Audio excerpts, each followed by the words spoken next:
not too bad of a day, and try to fill you in with some of the details of what you'll probably be seeing with this.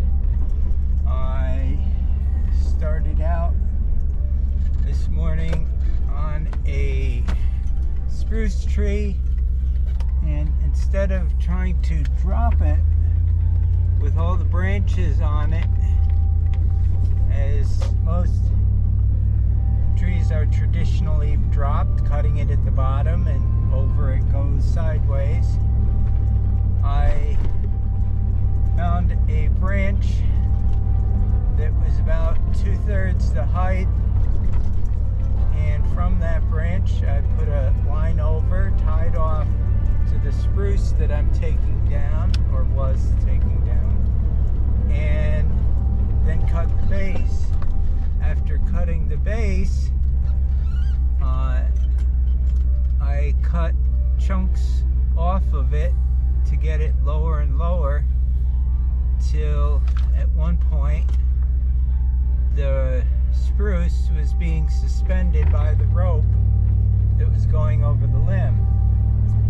At that point, it became obvious that the other branches from the oak that was behind, I believe it was an oak, and the maple to the side would have prevented the spruce from coming down anyway.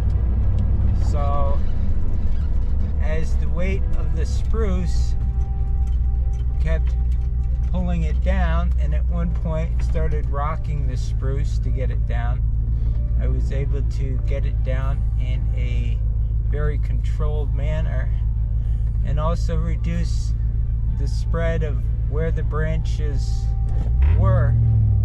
This is a technique that I've used many times, and it works quite well when there's other trees nearby that can be rigged off of, especially in ornamental gardens and other such things, where though the tree isn't big, and it can be done with larger trees, but I wouldn't suspect too many close to above 20 inches would work too well. But 8, 9, 10, sometimes even 16-inch trees, that's DBH. DBH is a term in forestry and arboriculture that has been standardized from way back, which was diameter breast height. So a person standing by the tree, it would be a measurement, and there is a specific number above the ground, which I do not recall. I think it's like 4.5 feet or something like that. At that height, it's usually above most of the root flare, and it helps to have that standardized measurement to get a good idea of how big a tree it really is, and for a lumber value, those dimensions can be used to calculate how many board feet are in a log. As I finish the other job, one tool that I've found particularly useful is taking a IBC tote bladder, basically the plastic inside of a 275 gallon tote, and cutting it in half and using the bottom half as an oversized container for branches that in a sense are an annoyance to carry singularly, but for a 30-gallon trash can or even a 55-gallon drum, they would be particularly a problem because they would fill it up very quickly.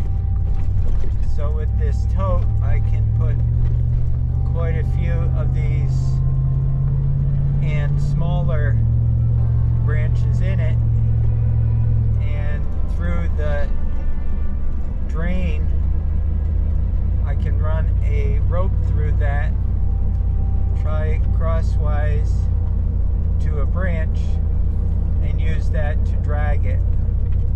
It's fairly light, it's 4 feet wide, so it fits in the back of my truck nicely. The challenge is making sure that I have enough room to get it in and to plan for that. The tote has become very useful to me in many ways, as for smaller debris, instead of bringing a wheelbarrow and other things. So I took that job home, had the branches in the truck, was able to fit everything on, took a short break, grabbed some lunch, and then went on to this other job, which was 2 crabapple trees that the client is looking to have them kept in a compact state. This is a common challenge that I have able to find to be a profitable service. People plant trees, trees grow, and with pruning on a regular basis, these trees can be kept compact so that they don't outgrow the space that they're in. Otherwise, they can be quite the frustration for people. And so then what ends up happening is they are removed because they've outgrown their space, and that is a service that many are willing to provide as far as the removal, and there are some willing to provide replacement. The challenge is having that fill that space, and usually it goes from a good sized tree to a small tree. It takes a while for it to obtain the space, obtain the size that it previously had to provide those environmental services that we plant trees for: shade, wind blocks, beauty, and in some cases fruit, and adding value to our properties. Well, I feel like I'm rambling, so I'll cut it off here and go from there. Thank you for bearing with me, and feel free to look at some of my other videos. Feel free to comment if there is anything particular you are interested in and have questions on. I am a certified arborist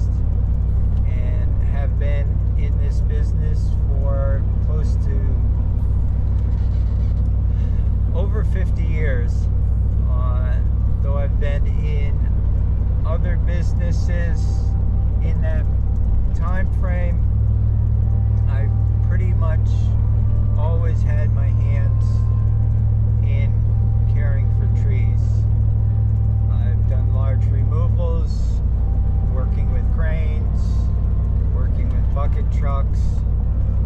I've done felling for logging purposes for one of the houses that I had.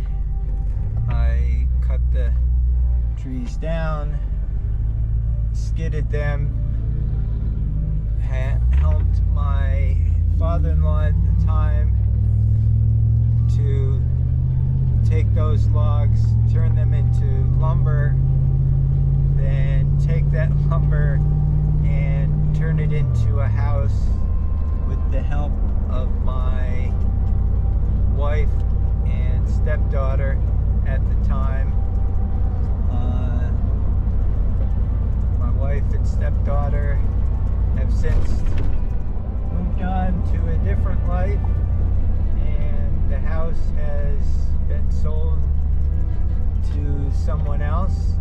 It happens to be a relative, which worked out well. So it gave me quite a bit of experience about not only taking down trees, but what trees have value and how much wood you can get out of them.